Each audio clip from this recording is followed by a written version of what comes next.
The order arrived at dawn, carried by a diplomatic courier who refused to meet Eric Hale's eyes, as if afraid the human lieutenant might somehow ignite another war simply by glaring too hard. Eric read the document once, then again, unable to believe that a lifetime of fighting, bleeding, and surviving had brought him to this single, humiliating line. You are hereby required to enter a binding marriage with Princess Thera of the Gorathan Empire to secure permanent peace. It was absurd. It was political. It was the kind of cruelty only generals and diplomats could invent with a straight face. A soldier trained to kill enemy combatants was now expected to marry one. The corridors of the human flagship hummed with an uneasy silence as Eric made his way toward the negotiation chamber. He kept his jaw clenched, aware that every diplomat who passed him carried a mixture of pity and relief. Pity for him and relief that it wasn't their son, brother, or father being offered as a living treaty. Humanity had fought the Gorathan for 27 years, enduring invasions, orbital bombardments, and the loss of countless colonies. Now, with both sides exhausted, someone had decided that the quickest way to ensure unity was to tie a human life to an alien one in the most intimate bond imaginable. Eric told himself he wasn't afraid. He had faced battlefield horrors far more gruesome than political manipulation.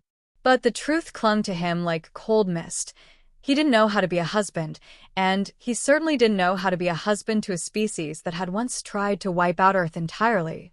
The negotiation chamber was massive, circular, and lit by soft blue panels meant to ease tension between human and Gorathan eyes. It didn't work. 2 Gorathan guards stood at the far end, towering creatures with dense hides, armor plating, and tusks carved with ceremonial patterns. Their presence alone made Eric's instincts flare. If they charged, he wouldn't survive long enough to reach the door. But they didn't move. They watched him with a mixture of caution and curiosity, as though trying to understand why a comparatively fragile human had been chosen for such a monumental task. And then he saw her. Princess Thera sat on a reinforced bench designed to hold her considerable weight. Her shoulders were broad, her form immense even by Gorathan standards, and her posture folded inward as if she wished she could vanish into the metal beneath her. She wore ceremonial armor polished to silver, but the brightness only emphasized how uncomfortable she was in her own skin. When she lifted her large, amber eyes to him, Eric realized he had been expecting a monster, an enemy, a threat, a symbol of everything he had fought against. Instead, she looked terrified. Not of him, but of everything around her. A princess who could crush him with a single blow seemed to shrink under the pressure of being seen. Eric halted, unsure whether he should bow, salute, or pretend he wasn't about to enter the strangest marriage arrangement in galactic history. Thera opened her mouth, closed it again, then attempted a human greeting. Hello, husband-to-be, she said in halting English, each word wrapped in trembling uncertainty. Something inside Eric loosened. This was no warlord's daughter reveling in victory. This was someone who had been pushed into a role she didn't understand. He nodded, offering the smallest, safest smile he could manage. Hello, Princess Thera. She flinched at her own title, as if it carried more weight than her armor. Thera, she whispered. Not princess, please. Only Thera. The Gorathan Emperor, her father, entered next, massive, scarred, regal, a living embodiment of the war's ferocity. He addressed the humans and Gorathan delegates with authority, outlining the treaty terms, the marriage requirements, and the consequences should either party refuse. Eric kept his expression neutral, but inside, resentment tightened every muscle. He was a soldier, not a bargaining chip. Yet as he glanced at Thera, her hands trembling, her breath shallow, her gaze fixed firmly on the floor, he realized she felt the same. The ceremony that followed was swift, efficient, and painfully clinical. There were vows neither understood, signatures binding entire civilizations, and a symbolic exchange of bands meant to represent unity. Eric felt every eye on him, human leaders silently urging him to endure, Gorathan delegates judging whether he was worthy of their emperor's daughter, and Thera herself occasionally stealing quick, anxious glances as though terrified she might already be disappointing him. When it ended, the room dispersed into murmured discussions and polite handshakes. Eric remained still, trying to steady the storm inside him. He had entered this chamber as a soldier. He was leaving it as a husband. The shift felt like stepping from one battlefield into another with no map and no weapons. Thera approached him slowly, each step careful, as if afraid her footsteps would shake the floor. She clutched a small wooden box carved with swirling Gorathan patterns. "I made this," she said softly, holding it out. For you. A gift. "Humans do this?" I read. Inside was an intricately carved figure, two forms, one human, one Gorathan, standing back to back. It wasn't beautiful in the traditional sense. The lines were uneven, the shapes too rough. But it was earnest. Honest.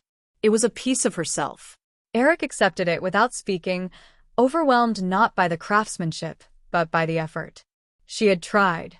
Despite her fear, despite her shame, despite the crushing pressure of expectation, she had tried to offer something meaningful. "Thank you," he said, voice low, sincerity surprising even himself. "It means a lot." A flicker of relief crossed her face, brief but unmistakable. Then she stepped back, drawing inward once more. As they were escorted to the diplomatic quarters they would now share, Eric caught the faintest whisper, so quiet he almost missed it. I hope I will not be a burden." The words hit harder than any blow he had taken in battle. Because for the first time since this unwanted treaty began, he felt something unexpected. Not anger, not resentment, but a desire to understand her, to protect her from the world that treated her as nothing more than a tool. He didn't know what their future would look like, but he knew this. It would not be the lifeless arrangement the diplomats imagined. There was something in her voice, in her eyes, in that fragile bravery she tried to hide. Something worth exploring. As the habitat doors slid shut behind them, Eric exhaled slowly. This wasn't a marriage. Not yet. But it wasn't a prison either. It was the first step into an uncertain alliance, one he wasn't sure he wanted, yet couldn't quite walk away from. And somewhere behind him, Thera whispered a hopeful, trembling, "Thank you," as if daring to believe that things might not be as hopeless as she feared. The first days of their marriage unfolded in a tense, fragile quiet, as though the diplomatic habitat were holding its breath along with them. The residence, designed for two species that had spent decades trying to annihilate each other, felt more like a museum exhibit than a home. Everything was reinforced, tested, approved by committees. Even the air felt sterilized, filtered to remove anything that might cause offense. Eric and Thera existed inside it like two misplaced artifacts, unsure where they fit or how they were meant to function together. Eric tried to behave like a soldier, not in command, not in rebellion, simply neutral. Safe. But neutrality was exhausting. He woke early out of habit, slipping out of the bedroom he had claimed without discussing it, moving through the rooms in near silence. Thera, he assumed, slept late. Only after the third day did he realize she wasn't sleeping. She was waiting. Waiting until she heard him leave, so she could move freely, without fearing she would inconvenience him. The revelation left a sour taste in his mouth. He found her that morning sitting on the floor of the main hall, her massive frame hunched forward, fingers carefully trimming the edges of a woven Gorathan cloth. It looked like a ceremonial banner, but her touch was too gentle, too hesitant, as though she feared tearing it. A reinforced bench sat a few feet behind her, empty. Eric had seen her glance toward it many times, but never use it. Only now did he understand why. She was terrified she might break it. Terrified he might see. She startled when she realized he was awake, dropping the cloth and attempting to rise too quickly. Her weight shifted. Her balance faltered. Eric reached out instinctively. She froze, expecting judgment. But he simply steadied her arm until she found her footing. The contact lasted only a second, but it changed something between them. Something subtle, almost imperceptible, like the first breeze before a storm. "I did not hear you wake," she murmured, voice barely audible. "That's on me," Eric replied. I move quietly. She nodded, unsure whether it was a compliment or a warning. The next hour passed in awkward coexistence, Eric preparing ration packs in the kitchen unit, Thera pretending she wasn't watching him with careful, hopeful curiosity. He noticed her eyes flick toward the ingredients, then back to him, then away again with embarrassment. Finally, after several hesitant breaths, she rose. Humans cook to show care, yes? She asked. I read this. Eric blinked. Sometimes, yes. I want to try. Before he could protest, she reached for the controls. Her hands were enormous compared to the delicate human interface, and she pressed 3 buttons at once by accident. The machine beeped angrily. Thera recoiled as if struck. No, it's fine, Eric said quickly, stepping in. Here. Let me show you. Her eyes widened, not in fear this time, but in timid gratitude. He guided her through the basics. She tried again, careful and slow. And then the entire pan burst into flame. Eric slapped the fire suppressor control, extinguishing the mini inferno as Thera flinched, shoulders curling inward. I ruin everything, she whispered, voice cracked. He surprised them both by laughing. Not mockingly, just helplessly, genuinely. Thera, he said, there are human recruits who've burned down entire barracks. Trust me, this is nothing. Her lips twitched at the corner, fighting a smile. A real one this time, not the apologetic grimace she usually wore. That morning became the first time they spoke without the weight of diplomacy crushing them. Thera told him about Gorathan food customs, how gifting a meal meant affection, how refusing food was seen as rejection. Eric explained human personal space, why stepping away from someone didn't mean you disliked them. She listened with earnest focus, absorbing every word like sacred text. He found himself doing the same when she described her world, the harsh academies where children trained, the constant pressure to be strong, the quiet shame she carried for failing to meet her people's expectations. You weren't weak, Eric said softly. You were different. In my culture, she replied, different is often the same as weak. Eric's chest tightened with something that wasn't anger, not at her, but at the world that shaped her. He began to understand why she moved so carefully, why she apologized for breathing too loudly, why she never met his eyes. She had been taught all her life that she took up too much space. Over the following days, the fragile truce between them blossomed into something resembling companionship. Eric found himself explaining human idioms. Watching her expression brighten each time, she discovered a new piece of humor. She tried sharing Gorathan poetry with him, deep, rhythmic verses that resonated through her chest like distant thunder. He didn't understand every word, but he understood the emotion, and she seemed astonished that he could.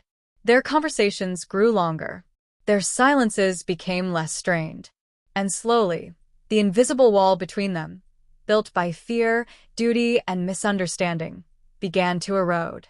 One evening, after hours spent trading stories from their childhoods, Thera hesitated before asking, Do you still hate Gorathan? Eric was honest. I hated the war. I hated what it turned people into.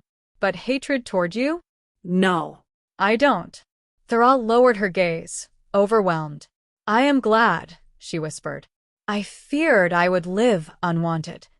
Eric didn't know how to answer that. Not yet. But he knew this marriage had shifted into something unexpected, something he couldn't define. Thera wasn't an enemy. She wasn't a burden. She was a quiet force of patience, vulnerability, and unexpected strength. Later, as he watched her carefully fold that woven Gorathan cloth, the one she had dropped in shame days ago, Eric realized he wanted to keep learning her language, not of words, but of fears and hopes she never voiced aloud. When he finally retired for the night, he paused at his door, glancing back at her. She sat there, lit by the soft glow of ambient lights, humming one of her rumbling Gorathan melodies, gentle despite its depth. For the first time since the treaty forced their lives together, Eric felt a sense of curiosity. A pull. Not quite affection, not quite trust, but the first breath of something that might one day become both. And in the quiet, Thera looked up at him, not with fear, but with a fragile, hesitant warmth, and he understood that neither of them was walking this uncertain path alone anymore. Training sessions began as a practical necessity. If extremists from either species targeted the treaty, both Eric and Thera needed to defend themselves. But what started as drills soon evolved into something neither of them expected: a rhythm, a shared language, and a growing fondness threaded through every movement. Eric taught her human agility techniques, demonstrating how speed and precision could overcome brute strength. Thera, massive and powerful, tried to mimic his footwork, but her steps shook the ground. He adjusted for her size. She adjusted for his reach. What emerged was not compromise, but synergy. One morning, Eric found himself stepping into her stance without thinking, mirroring the way she shifted her hips before striking. She noticed. "You learn Gorathan style?" she asked with a soft rumble of amusement. "I thought humans hated it." "I don't hate things that work," he replied. "And you fight like a mountain with legs." Hard not to be impressed. Her tusks gleamed as she smiled, genuinely pleased. It was the first time he realized that Thera, for all her size and strength, needed affirmation far more than she needed protection. That admiration deepened the day extremis struck the diplomatic corridor. Eric and Thera had been walking back from combat practice when the alarms blared. Doors slammed shut. Emergency shields dropped. A group of masked attackers, humans he realized with nausea, burst into the hall with modified rifles. They weren't aiming at him. They were aiming at her. Thera didn't hesitate. Before Eric could raise his weapon, she moved, fast, far faster than someone her size should have been able to. She charged into the line of fire, taking the bolts against her armored hide, shielding not only Eric but 3 passing diplomats who would have been vaporized. Her roar shook the walls. The attackers scattered, realizing too late that the obese alien princess they mocked in propaganda channels was a living battering ram. By the time security arrived, Thera's armor was scorched and cracked. She was panting, shaking, but alive. Eric felt something break open inside him, something sharp and warm and terrifying. He knelt at her side, gripping her massive hand, his voice cracking as he said her name. It was the first time he spoke it with no formality, no fear, no distance. Her eyelids fluttered. "Did I do right?" she whispered.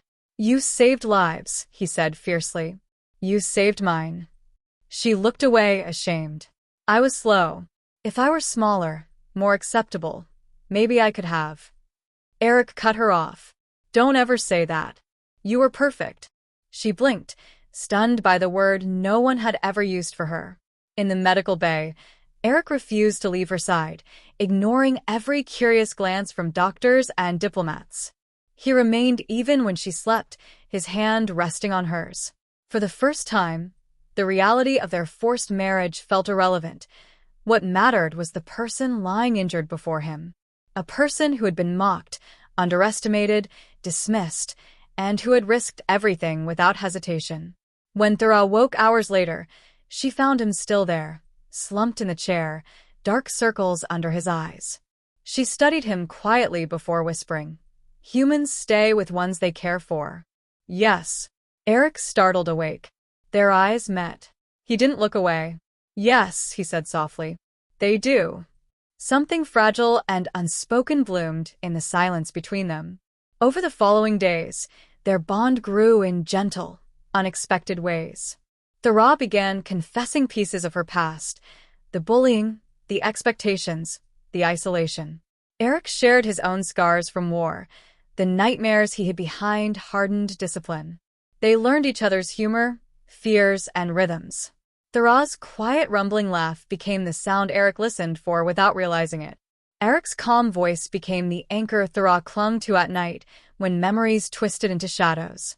One evening, during a late meal, Thera hesitated before speaking. "Eric," she said, the syllables heavy with vulnerability, "I know you did not want this marriage. I understand. I am not what humans desire."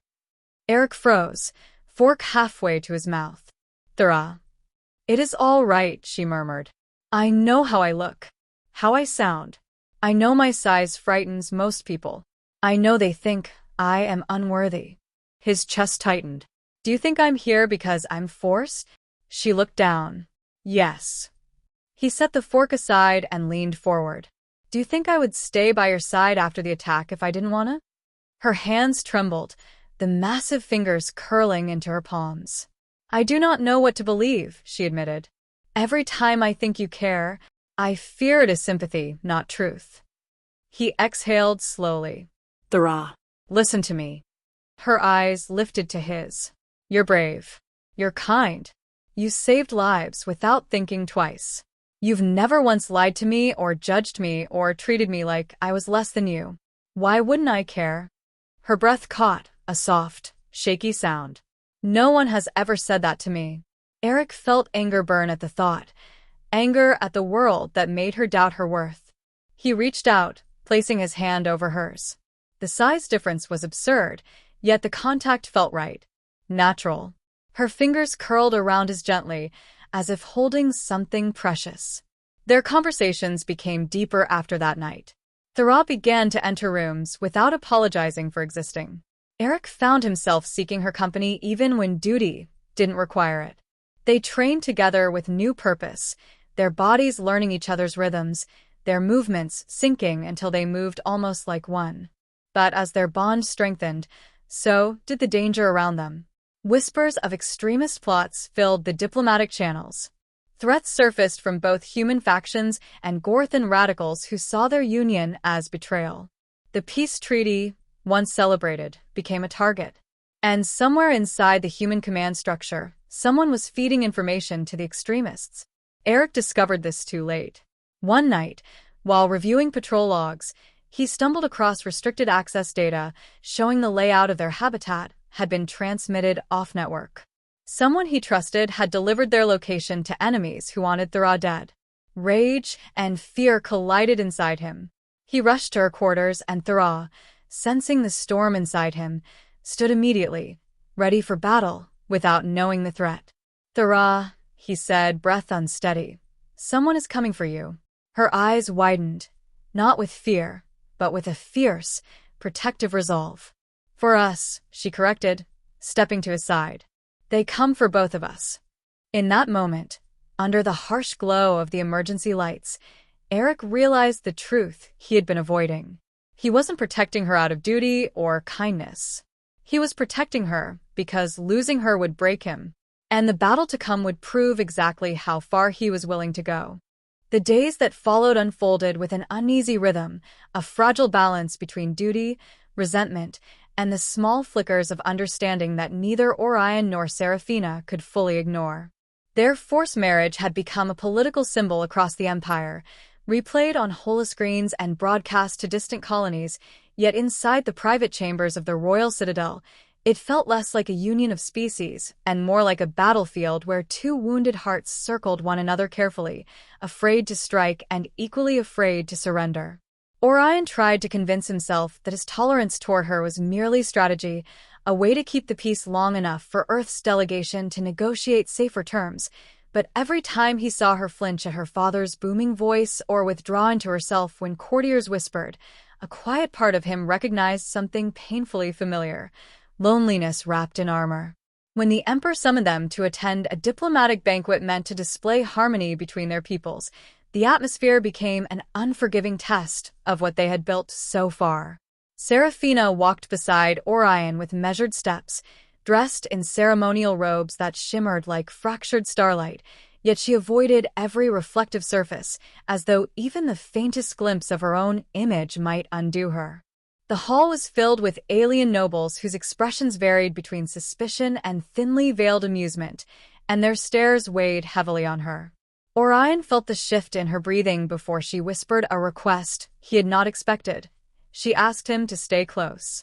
He offered her his arm, not out of duty, but instinct, and she accepted it as if it were a shield.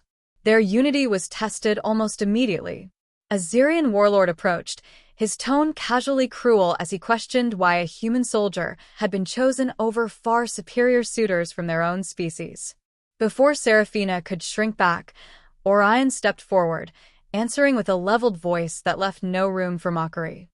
He declared that alliances meant nothing if they were built on arrogance, and that he would respect his wife whether or not anyone else deemed her worthy. The hall fell into a hush. Seraphina's breath caught, her eyes shining not with gratitude but disbelief. No one, not even her father, had ever spoken for her with that kind of conviction. It was the first time she saw him not as a captive husband, but as someone capable of defying an empire for her. That moment became a quiet turning point, though neither of them spoke of it. Later that night, Seraphina found him on the balcony overlooking the Nebula Gardens. She hesitated before joining him, unsure whether this fragile connection between them could survive daylight honesty. When she finally spoke, her voice trembled as she asked why he had defended her. Orion's reply was simple: no one deserved humiliation, especially not someone who had already been forced into a life she did not choose.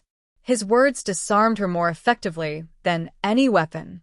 She admitted, in a whisper so soft it almost disappeared into the night wind, that she had spent years believing she was a burden to her own people. Their conversation deepened, each confession peeling away layers of anger and fear. Seraphina spoke of the impossible expectations placed upon her, the constant criticism of her body, and the suffocating isolation that came from being the Emperor's daughter, yet never fitting the image he demanded. Orion, in turn, shared the sorrow of losing comrades in the war, the grief he carried like an old scar, and how the forced marriage had initially felt like one more stolen choice in a long line of sacrifices. In the quiet, something that resembled trust began to form between them, fragile yet unmistakably real. But peace, as always, was short-lived. Near dawn, the Emperor arrived unannounced at their chamber, his eyes blazing with fury not for them but for the whispers of rebellion stirring throughout the outer colonies. He demanded that Orion accompany him on a strategic inspection, insisting that a human presence might quell rumors of Earth's dissatisfaction. Orion sensed the underlying threat. The Emperor was testing his loyalty, searching for any sign of defiance. Seraphina tried to intervene, her voice firm for the first time as she argued that her husband had fulfilled every requirement of the alliance, but her father silenced her with a glare that sent old wounds reopening across her expression.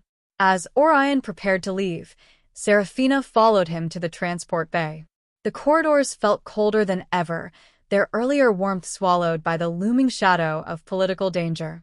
She told him, with uncharacteristic urgency, to be cautious. There were factions within the Empire who resented humans, and not all of them waited for royal permission to act against those they despised. Orion promised he would return, though even he felt the uncertainty tightening around them like invisible chains. She reached for his hand, not a gesture of duty this time, but a plea, and he squeezed it gently before stepping onto the shuttle. The doors closed between them with a metallic finality that echoed through Seraphina's chest. Orion's departure marked the beginning of a deeper conflict, one that stretched far beyond treaties or arranged marriages.